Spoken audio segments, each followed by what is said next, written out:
Queria te convidar a abrir comigo no livro de Salmos, capítulo 42. Uma coisa que não é muito comum, hoje as pessoas virem com a Bíblia, eu ia falar Bíblia manual, vir com a Bíblia em papel, né? Então, o meio digital veio para ficar, e eu não condeno isso. Durante um tempo, muita gente condenava. Pô, você vai para a igreja e não leva a Bíblia? Eu não condeno. Mas eu sou a favor, sou adepto da ideia de levar a Bíblia para passear, cara. É legal. Quando você bota ela debaixo do braço, as pessoas veem, olha, vai um crente ali. A não ser que você seja um 007, não quer que ninguém descubra que você é crente. Mas é isso. Eu queria dar um título para essa mensagem hoje.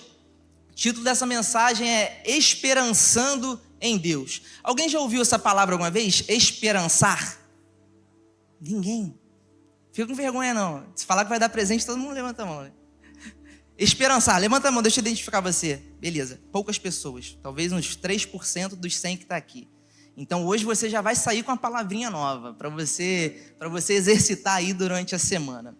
Enquanto você abre aí, a palavra esperançar, ela seria um tipo de esperar com esperança.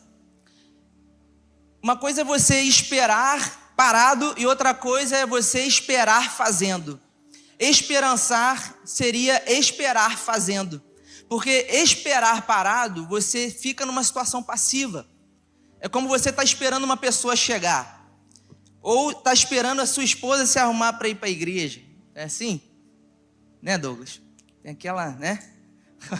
Tem que ter paciência, em 3 minutos o homem está pronto, bota uma roupa, vai, às vezes nem faz barba. A mulher não, a mulher é outro rolê, né? Vamos dizer assim. Tem que passar maquiagem, tem que passar a roupa, aí ver os 100 sapatos que tem lá no guarda-roupa para ver qual que combina com o look, e assim vai. E o homem está parado esperando. Ou seja, nessa situação não tem muito o que fazer, né, meu irmão? Talvez pegue um livro ali, vai fazer alguma coisa, mas quando se trata de Deus e da nossa caminhada existencial aqui na Terra, existem momentos da nossa vida em que a gente não tem muito o que fazer e a gente fica esperando uma resposta de Deus. Mas nessa manhã eu quero te convidar a, ao invés de você assumir uma posição passiva, você assumir uma posição mais ativa diante de Deus, que seria esperançar em Deus. Alguém está comigo aí, pode dizer amém? Glória a Deus. Salmos capítulo 42, o pessoal vai botar aqui no telão. Amém. Diz assim: como a corça anseia pelas correntes de água, assim minha alma anseia por ti, ó Deus. Tenho sede de Deus, do Deus vivo. Quando poderei estar na presença dele? Dia e noite, as lágrimas têm sido o meu alimento, enquanto zombam de mim o tempo todo, dizendo: aonde está o seu Deus? Meu coração se enche de tristeza, pois me lembro de como eu andava com a multidão de adoradores à frente do cortejo que subia até a casa de Deus, cantando de alegria e dando graças em meio aos sons de uma grande festa.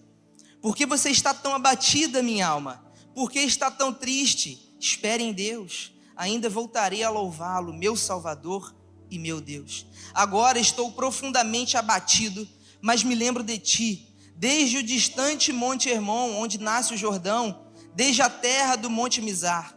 Ouço o tumulto do mar revolto, enquanto suas ondas e correntezas passam sobre mim. Durante o dia, porém, o Senhor me derrama seu amor, e à noite entoo os seus cânticos e faço orações ao Deus que me dá a vida. Clamo: ó Deus, minha rocha, por que te esqueceste de mim? Por que tenho que andar entristecido, oprimido por meus inimigos? Os insultos deles me quebram os ossos, zombam de mim o tempo todo, dizendo: onde está o seu Deus? Por que você está tão abatida, ó minha alma? Por que está tão triste? Espere em Deus, ainda voltarei a louvá-lo, meu Salvador e meu Deus. Feche seus olhos. Pai, obrigado pela tua palavra, obrigado por essa manhã maravilhosa. Nós queremos sair daqui cheios do Senhor, cheios de uma palavra de esperança, mas uma palavra que vai nos tirar da inércia e vai nos fazer esperançar, ao invés de esperar passivamente. Que em nome de Jesus saiam apenas as palavras que o Senhor quer falar com a sua igreja da minha boca. Em nome de Jesus, amém. eu aprendi que a vida não é fácil. Eu li um livro, um tempo atrás, de um oficial da Marinha Americana. Esqueci o nome do livro agora. Arrume Sua Cama. Arrume Sua Cama. Nome bem sugestivo, né? Mas nesse livro ele fala que a vida não é justa. E eu vou te provar isso. O que dizer para uma mãe que perdeu o seu filho precocemente? Sem nenhuma enfermidade, sem nada, uma coisa que simplesmente aconteceu. O que dizer para uma pessoa que perdeu o seu emprego fazendo tudo certo? O que dizer diante de situações que a gente não tem o controle? A vida não é justa. Você pode fazer tudo certo e vai dar errado. Em Eclesiastes fala que não é dos mais ligeiros a corrida. Eu aprendo com isso que não é dos mais preparados o sucesso. Tem gente que você olha e fala, cara, como que deu certo esse cara? O cara fez errado e ainda assim deu certo. E eu fazendo tudo certo, dá tudo errado. Aqui nesse texto, o salmista, ele é da tribo dos filhos de Coré. E provavelmente aqui é uma situação em que foi tirado dele a presença de Deus. E os levitas, eles não tinham terra. A herança deles era o Senhor. Então, eles ficavam por conta do templo. Eles faziam aquelas atividades. Então, aqui a gente vê que o salmista, ele está muito preocupado porque ele está lembrando do passado em que Deus estava com ele e ele tinha essa certeza. Só que agora ele fala, aonde está o Senhor? Você se esqueceu de mim, Deus. Em quantos momentos da sua vida você já chegou a pensar isso? Deus, por que isso está acontecendo? Mas eu quero te falar uma coisa, irmão. Troca o porquê para o pra quê. Porque Deus, ele não vai te dar algumas respostas. E a gente quer resposta, né? A gente quer resposta para tudo. Estava no Amós ontem. E eu confesso que eu queria ter ficado lá. Mas o pastor chegou para mim. Caleb, amanhã você prega. Aí eu, amém. Isso foi 8 horas da noite. Aí eu, poxa. Eu pensei assim, pô, será que o Fonseca não vai estar lá? Falou para eu ir, de repente não vai estar, né? Mas enfim, talvez Deus tenha marcado um encontro com você aqui para falar uma coisa que Ele já falou no meu coração. Então, meu irmão, coloca expectativa aí, porque teoricamente eu não era para estar aqui. E lá no Amós aconteceu uma coisa muito legal. Tem um momento lá que... Vou dar um spoiler aqui, nem sei se pode fazer isso, depois eu peço desculpa. Tem um ditado que fala, melhor pedir perdão do que permissão, né? Mas também não tem para quem perguntar agora, se pode, está todo mundo lá, então eu vou falar. Quem não fez o Amós aí? Levanta a mão. Quem não fez? Ih, rapaz, tem bastante gente. Você não fez o Amós, Douglas? Que isso, mano? Agosto você vai ter que fazer. Próximo Amós é em agosto, tá, gente? Então, tem um momento lá que... Vou falar com cuidado para não ser um spoiler tão chato, né? Falar o final do filme. No final do filme todo mundo morre, né? Inclusive pra gente serve isso, né? No final todo mundo morre, né? Não sei se você sabe disso, né? Pode ficar triste agora, mas você vai viver na eternidade com Jesus, que é muito melhor que passar aqui. Nesse momento do Amós, tem um momento lá que as pessoas elas podem se abrir. E é muito difícil o homem se abrir. O homem não fala das coisas dele. Eu falo por mim, eu tenho dificuldade de expressar meus sentimentos. E a gente vai guardando dentro de gavetas, dentro do nosso coração. E teve um rapaz lá que ele começou a se abrir e falou tudo, falou até coisa assim, que caramba, você teve coragem, o cara foi muito homem para falar. E eu falei com ele, rapaz, você foi muito homem para falar, cara. Glória a Deus por isso, porque quando você decide abrir essa gaveta, você dá liberdade para o Espírito Santo tirar algumas coisas que entristecem ele e que vão te fazer avançar. É como se você tivesse com o carro, engatou a primeira para sair do lugar, mas o freio de mão está puxado. Quem nunca, né? O carro não vai. E ele chegou, eu falei assim, cara, Jesus quer transformar a sua vida. Aí ele mandou para mim assim, mas eu não acredito em Jesus, eu nem queria estar aqui. Minha namorada que insistiu, não queria estar aqui não. Eu sou testemunha de Jeová. Aí eu falei assim, não, cara, fica tranquilo. Não tem forçação de barra aqui, mas ali eu já comecei a travar uma batalha espiritual pela vida daquele cara. Ah, Senhor, toma o Márcio. Falei o nome do cara. Toma ele em tuas mãos, Senhor.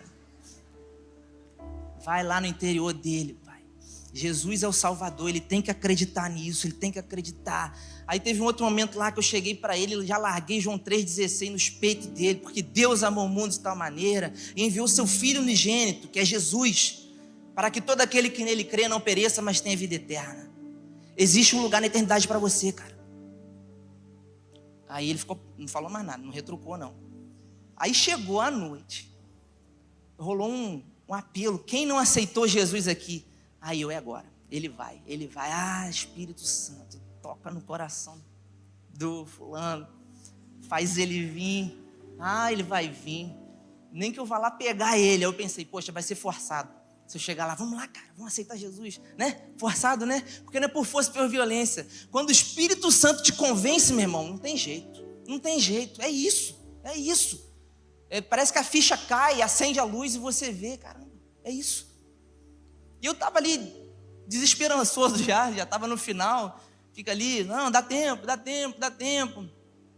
Aí, cara, eu vim para o canto assim, um corredor lateral. Aí tá, pô, Senhor, eu acredito ainda que ele vai vir. Quando eu olhei assim, cara, ele veio. Rapaz, eu dei-lhe um grito. Falei, é isso. Eu comecei a bater palma, todo mundo, ninguém estava entendendo nada. Falei assim, vem cá, cara, deixa eu te dar um abraço. Quando eu dei um abraço nele, ele é grandão, fortão.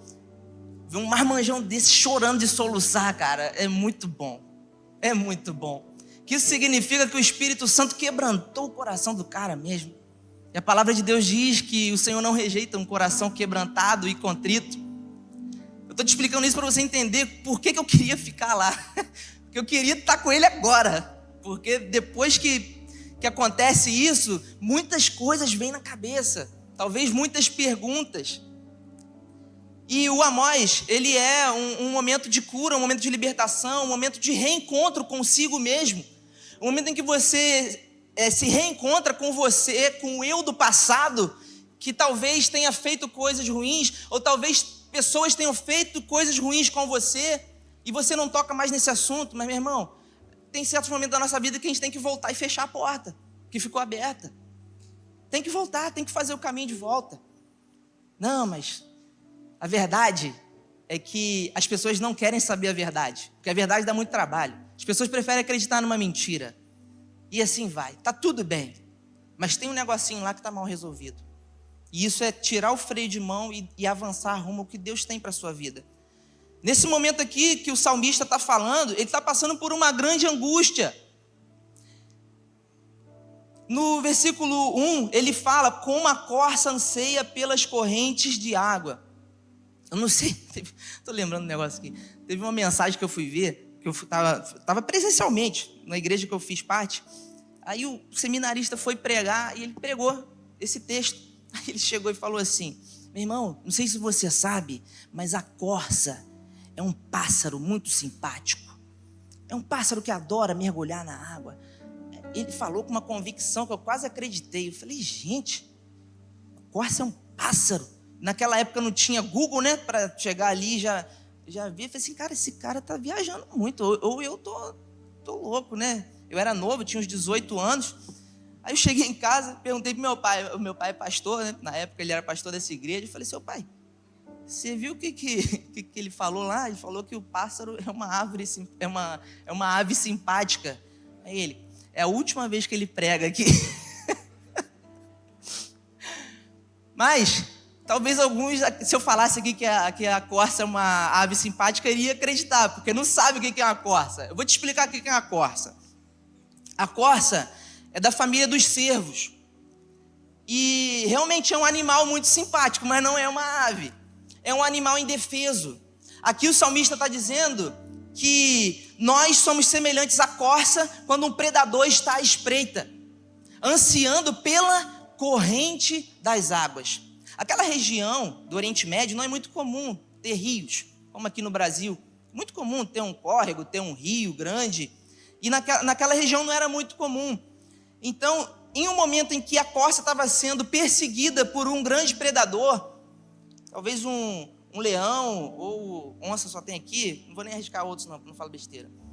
Mas estava sendo perseguido por um grande predador.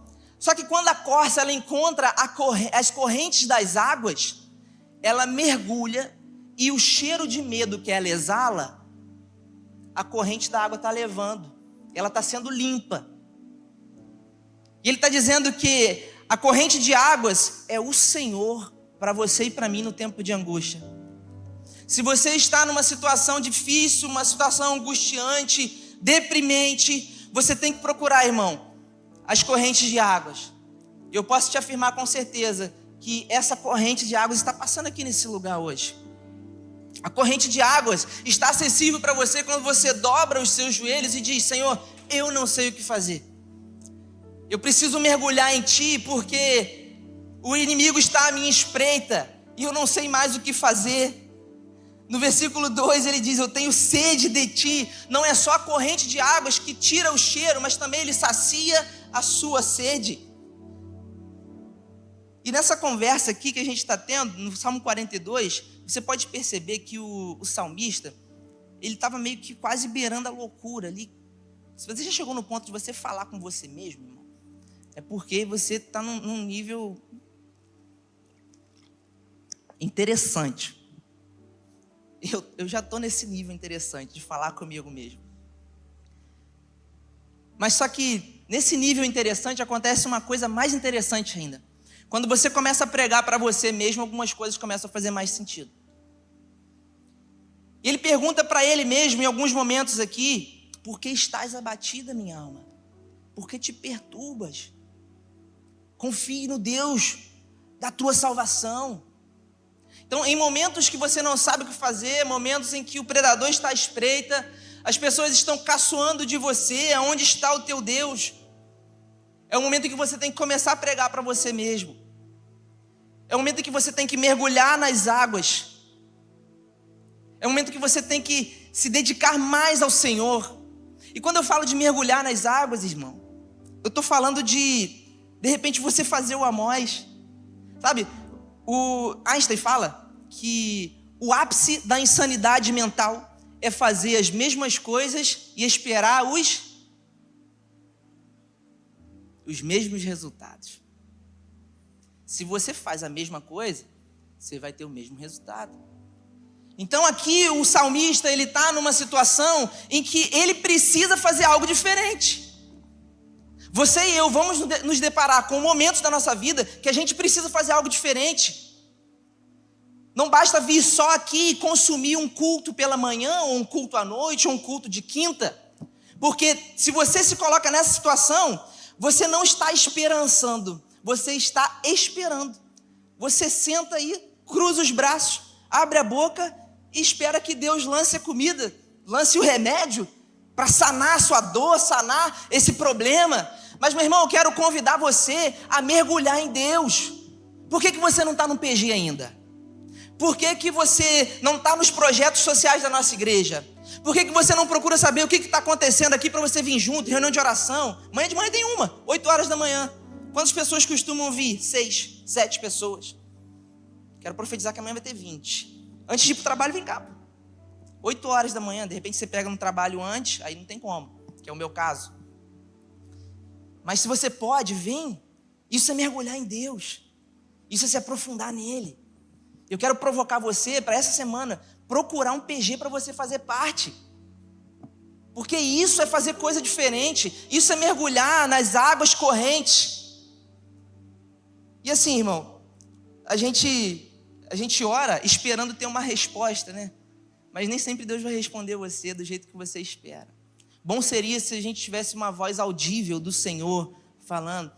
Mas, cara, Deus tem um jeito assim, peculiar. Eu ia falar, não é estranho, é peculiar, é diferente de responder. É meio enigmático. Deus usa uns enigmas para você desvendar. E a resposta de Deus pode ser sim, não, e espere. Mas esperar como? Parado? Não. Esperançando. Esperar fazendo. Esperar orando. E eu tenho uma notícia para te dar, porque orar nem sempre é a garantia de que você vai receber aquilo que você está pedindo. Porque muitas vezes a gente ora só pedindo. A gente esquece de orar agradecendo. agradecendo por ter sobrevivido até o dia de hoje. Amanhã eu não sei como vai ser, mas Senhor, obrigado. Orar agradecendo por essa tribulação que chegou, e talvez seja o único momento em vida aqui na terra que você vai ter de adorar a Deus em meio à tribulação. Meu pai descobriu um câncer, alguns devem saber, no ano passado. Teve que fazer uma cirurgia de... 10 meses antes, ele foi para Israel, mergulhou no mar da Galileia, subiu o Monte Sinai e já tinha um troço lá dentro dele. Nem sabia. Estava lá. Pastor Rafael subiu o Monte Sinai em cima da mula. Não conseguiu, da mula não, do camelo, né? Subiu em cima do camelo. Papai subiu a pé, subiu e desceu a pé. E o troço estava lá dentro dele. Quando descobriu, estava muito grande. Tinha tomado o rim. Aí eu me perguntei, Deus, papai é pastor? Será que não teria uma imunidade ali, uma blindagem? Né? Se dedicando para cuidar das ovelhas do Senhor. Se ele for agora, vai ficar as ovelhas lá. Tipo eu empurrando Deus na parede, sabe? Se for Deus, com meu pai? Por que não foi com o pastor fulano de tal, que fica pedindo dinheiro toda hora? Foi pastor fulano de tal que adulterou? Leva logo essa íngua. Papai não. Só que aí, a gente conversando, tem um escritor, como é que é o nome daquele pastor da Bethel Church? Esqueci o nome dele. Enfim, ele perdeu a esposa para o câncer.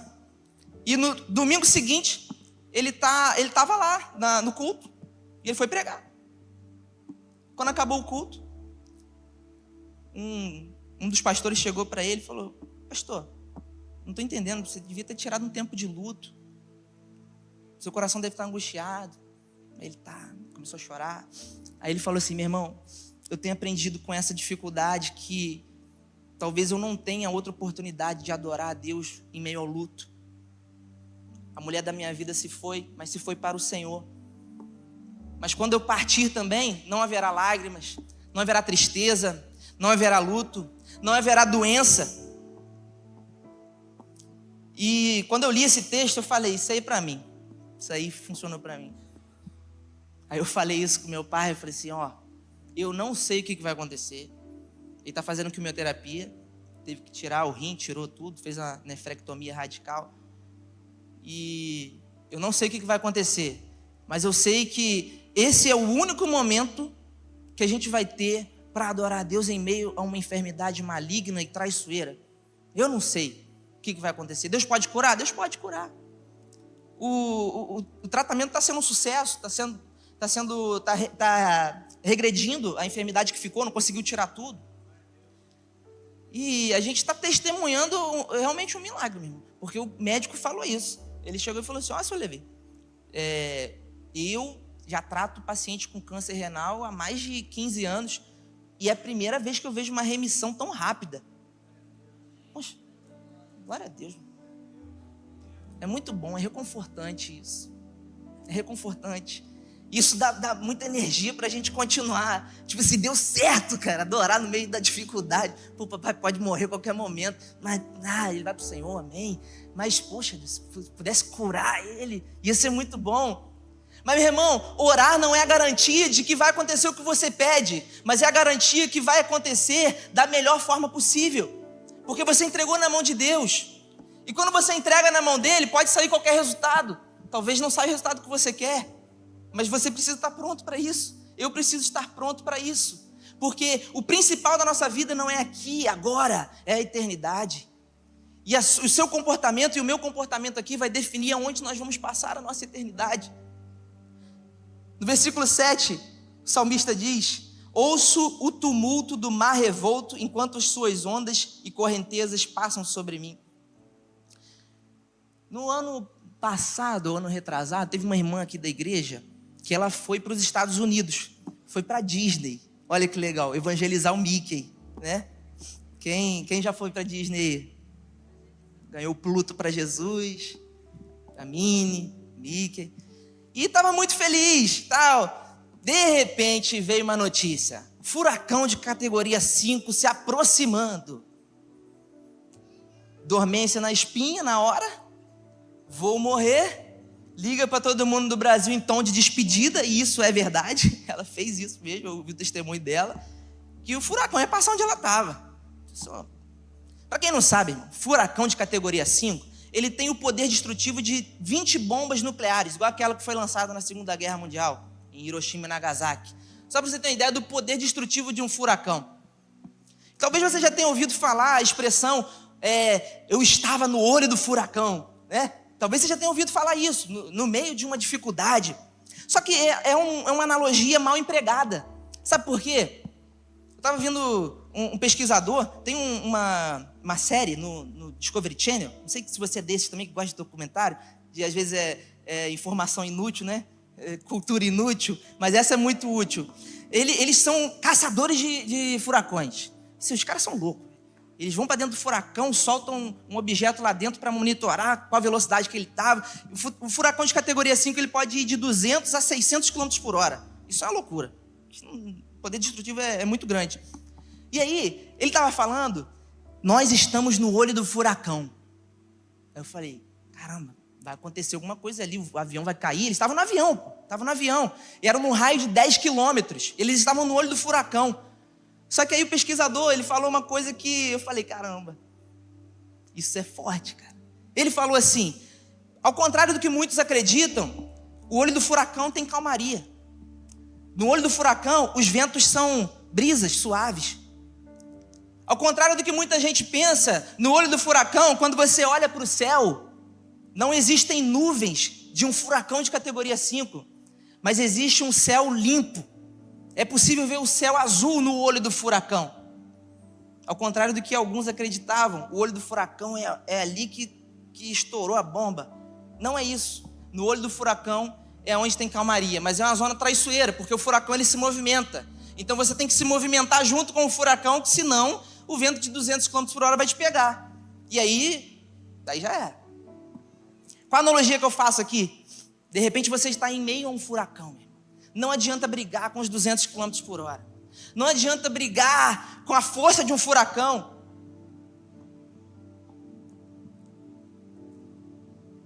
Ali na América Central teve uma ponte que foi criada para passar por cima de um rio. Depois você pode dar um Google aí e pesquisar. O furacão que mudou o curso de um rio. Você vai encontrar, vai aparecer lá. A ponte no meio do nada e o rio do lado. Você acredita que o furacão mudou o rio de lugar? Aquela ponte não fez mais sentido. Isso mostra para mim e para você que quando a gente passa por alguns furacões da vida, algumas coisas que faziam sentido deixam de fazer sentido. Para que aquela ponte no meio do nada? Liga nada a lugar nenhum e o rio está do lado. Tem que construir outra ponte. Então a estrada foi inutilizada.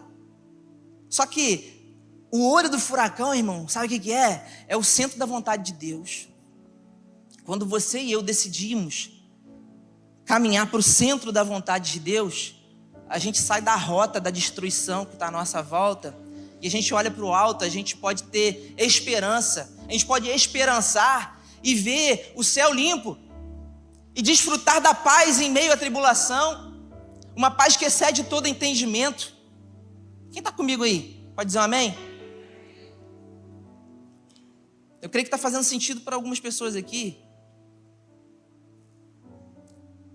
Vamos buscar o olho do furacão. Buscar o centro da vontade de Deus e se movimentar conforme a direção de Deus, para que a gente desfrute do que Ele tem para nós, mesmo que a gente não entenda, e a gente não vai entender tudo, mas Deus não te chamou para entender, sabia? Deus não te chamou para entender, Ele te chamou para obedecer. Quando Ele chamou Abraão, Ele falou: Abraão, levanta, sai da tua terra, da tua parentela, e só vai.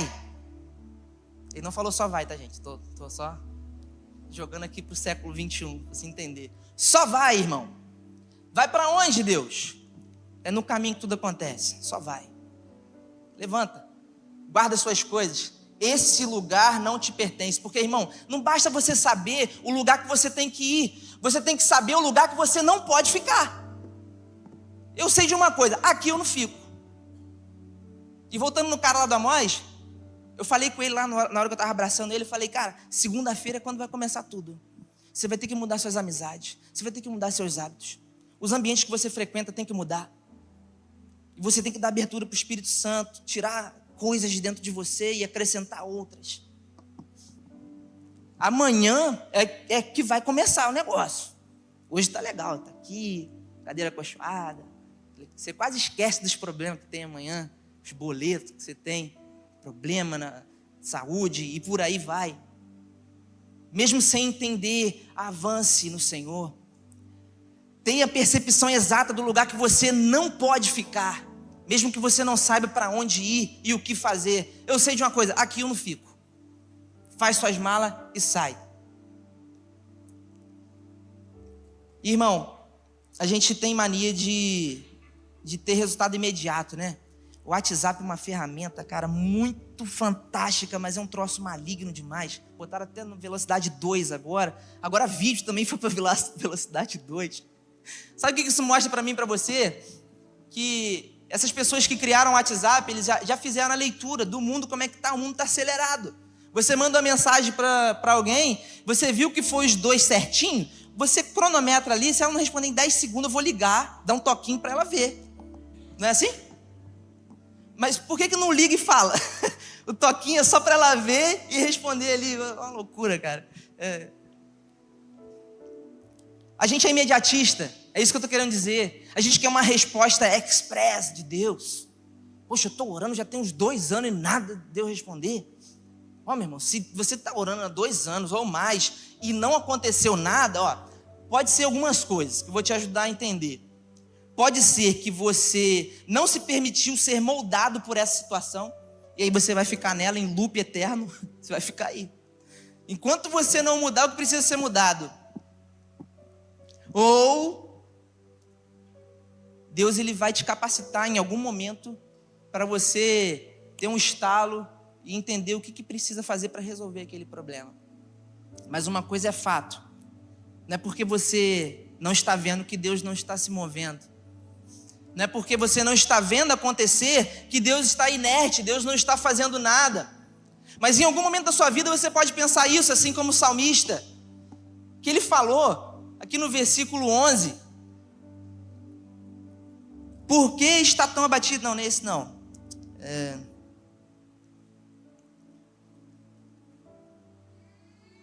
Ele fala: por que te esqueceste de mim, ó Deus? Por que tenho que andar entristecido e oprimido por meus inimigos? Irmão, tem situação que parece que Deus esqueceu da gente mesmo, não tem? Pode assumir aí. É verdade. Mas não desiste. Permanece. Confia. Se envolve. Se você não tem a resposta de nada, talvez nem a resposta, você quer qualquer resposta, até o não serve, até o espere serve. Às vezes você não ouve nem o espere, nem o sim, nem o não de Deus. Aí é doideira. Aí, meu irmão, uma coisa é certa, talvez você esteja longe de Deus demais para ouvir a voz dele, porque Deus não vai ficar te gritando do outro lado da rua, não. Você tem que atravessar a rua e ficar perto, que ele vai sussurrar no teu ouvido. Se você não está ouvindo a voz de Deus, não está sentindo que a direção de Deus está clara para você, é tempo de você mergulhar nas águas. É tempo de você se envolver. É tempo de você acordar mais cedo e orar e entregar a sua vida para Ele. Tem uma pesquisa interessante que saiu de alguns neurologistas. Todo mundo tem aqui na cabeça, isso aqui se chama lóbulo pré-frontal. Fala comigo aí, lóbulo pré-frontal. Teve um aí que quase falou em língua, lóbulo pré-frontal. Todo mundo tem, a não ser que você tenha algum defeito de fábrica. O lóbulo pré-frontal é a região do seu cérebro que é responsável pelas decisões. E essa pesquisa desses neurologistas, eles fizeram uma ressonância magnética funcional, que é quando colocam uma pessoa sobre algumas perguntas, fazendo algumas coisas, fazendo essas perguntas para ela responder, e algumas áreas do cérebro vão sendo ativadas. E esse pesquisador, ele queria estudar a religião. Ele pegou um cristão e ele falou: você tem dificuldade na sua vida? Tem, muitas. Queria te convidar a você fazer uma oração sincera. Fazer uma oração sincera? Faz uma oração. Fez uma oração. Aí quando ele começou a fazer a oração, eles perceberam que essa região do lóbulo pré-frontal, ela começou a ter muita atividade. E o pesquisador falou: cara, interessante, né? Como que você acreditar que entregar para Deus os seus problemas e convidar Deus para tomar a direção da sua vida, sair do volante para Ele assumir, isso ativa o seu poder de decisão, que está no lóbulo pré-frontal. Aí eu te pergunto, você está orando, irmão? Você está orando o suficiente para dar uma ativada aqui no lóbulo pré-frontal? Porque tem hora que você não sabe o que fazer. Então, quando você não sabe o que tem que fazer, você tem que orar. A gente precisa ter clareza das nossas decisões. E algumas coisas você só vai enxergar com os olhos em lágrimas. Quem usa óculos vai entender o que eu estou falando. Se você tem uns 2 graus de miopia, você não é ninguém sem seu óculos, meu irmão. Se você tem uns 2 graus de presbiopia, ou seja, você já passou aí dos 45 anos, você não consegue ler a Bíblia. Para longe você enxerga tudo, igual a águia. Até o que não deve. Agora, para perto, tem que ficar assim, ó, catando milho. É ou não é? É sim, o pessoal depois dos 40 aí já sabe. Eu estou chegando lá, falta 5 anos para chegar lá. Só que eu quero fazer uma analogia simples aqui, que quando os seus olhos estão em lágrimas, é como se Deus colocasse uma lente nos seus olhos e você vai começar a enxergar algumas coisas que você não enxergaria se você não estivesse em prantos na presença de Deus. Você não enxergaria se você não estivesse de joelhos, rendendo-se a Ele, em adoração, em oração, em pranto, em choro, assim como esse salmista. Ele fala, irmão, que as minhas lágrimas são o meu alimento enquanto zombam de mim, dia e noite. Era uma situação bem complicada que ele estava. A gente não tem como saber, mas os estudiosos dizem que talvez essa situação tenha acontecido no norte de Israel, que tinham os amorreus, e algumas pessoas de repente foram sequestradas e foram prisioneiras. É a explicação mais próxima do que aconteceu aqui. E talvez você esteja prisioneiro de alguma situação, talvez você esteja refém de alguma situação, e a solução para você, meu irmão, é fazer o que fala aqui no versículo 7. Os olhos em lágrimas são o meu alimento dia e noite. Quando você começa a chorar na presença de Deus, alguma coisa acontece no mundo espiritual. Alguma coisa começa a acontecer. E se você não acredita no mundo espiritual, você pode começar a acreditar, porque ele é muito real, muito mais real do que a gente imagina. Mas se você está aqui hoje, você acredita no mundo espiritual. Então estou falando com pessoas que são crentes em Cristo Jesus. E quando você ora, seu lóbulo pré-frontal é ativado, e você começa a pregar para você mesmo, igual esse salmista, e começa a falar, mas por que você está batida, minha alma? Por que você está perturbada? É o Deus da sua salvação que está contigo. É o Deus que diz para você esperançar nele. O desânimo ele vai ser combatido quando a gente começar a pregar a verdade para nós mesmos todos os dias. E a gente precisa ter constância em Deus quando se trata disso. A gente precisa se envolver. Eu volto a bater nessa tecla, porque de repente você não consegue enxergar uma coisa que, se você tiver num PG com alguém do lado, você vai conseguir enxergar. Você não vai conseguir vencer todas as batalhas sozinho. Por isso que Jesus falou para ir de 2 em 2. Porque sozinho você não vai conseguir. Vão ter dias difíceis que você vai enfrentar. E se você não tiver amigos do seu lado, às vezes só para estar ali do lado, às vezes só de ter alguém do lado, você já se sente confiante. Você não vai conseguir. Eu tenho um filho, o nome dele é Josué. Josué é uma figura. Quem conhece o Josué sabe como é que ele é. Podemos dizer que ele é meio da pá virada.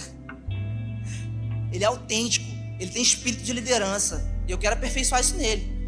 Ele fala, mamãe, você vai brincar disso. Papai, você pega meu carrinho, eu sou o papai. Ele fala. É muito engraçado. Cheguei em casa outro dia do trabalho, cansado, meu filho, olha papai, o que eu sei fazer? Subiu no sofá e ficou pulando. Falei, não vai dar certo. Falei, desce daí. Desce daí, falei mais firme. Não, papai, eu sei pular. Aí eu fiquei quieto, falei assim, ó, eu sou adepto da ideia de que deixa a criança sofrer um pouco, bem controlado o ambiente, lógico, né? Que ele vai aprender algumas coisas só assim. Tem outras que você não precisa aprender errando, né? Mas nesse caso aí, vamos deixar, porque o chão é baixo, traumatismo craniano não deve dar, não. Pulou, aconteceu o que eu sabia que ia acontecer. Bateu no chão. Na hora que ele bateu no chão, eu tava fazendo coisa do trabalho no iPad, eu larguei o iPad, fui correndo e já bateu um arrependimento. Poxa, eu podia ter tirado ele do sofá. Meu irmão, quando você está mostrando suas habilidades para Deus, Deus, eu tenho isso. Deus, eu fiz a empresa crescer. Deus, eu passei no concurso. Deus, olha só como eu sou bom. Por que isso está acontecendo comigo? As suas habilidades não impressionam Deus. Sinto lhe dizer, se você canta bem, se você toca bem, pessoal aqui, as suas habilidades não impressionam Deus não, Silvio. Thalita, sua voz maravilhosa. Você canta muito. Nasceu para isso. Mas quando você canta mostrando o seu dom, isso não impressiona Deus. Mas quando você canta com o coração e mostrando as suas fraquezas para Ele, Deus, Ele para o que estiver fazendo para atender você. Então, hoje, nós precisamos lançar diante de Deus a nossa fraqueza, reconhecer a nossa pequenez. Porque Deus, Ele vai ouvir a tua voz. Queria te convidar a ficar de pé.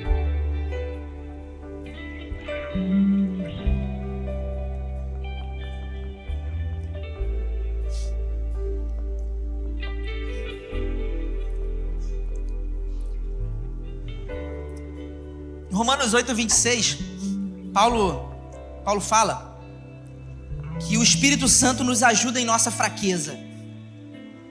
Essa palavra fraqueza, no grego, significa, é uma palavra grande, que se chama sunanti lambanomai. Não sei quantos já ouviram essa palavra, eu já falei ela aqui algumas vezes, mas é sempre bom lembrar. Ele fala, e Deus nos ajuda em nossas fraquezas. Sunanti lambanomai. É um termo que aquelas pessoas daquela região entenderiam. E daí o contexto exato. Por isso que é bom a gente mergulhar na Bíblia às vezes. Sempre, na verdade. Sunanti lambanomai significa, no sentido literal, pegar a outra parte do peso. Traduzindo, e o Espírito Santo nos ajuda quando a gente pega a outra parte do peso. Ou seja, quando você olha, vê que está pesado e você não vai conseguir, é o momento em que você pega aquela parte do peso e fala, Senhor, não sei o que vai acontecer, mas sunanti lambanomai, é isso. A parte mais pesada não fica com você, fica com Ele.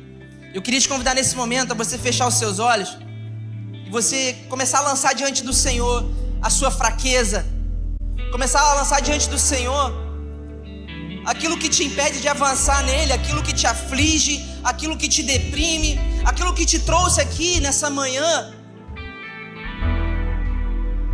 Quero te convidar a lançar isso diante dele.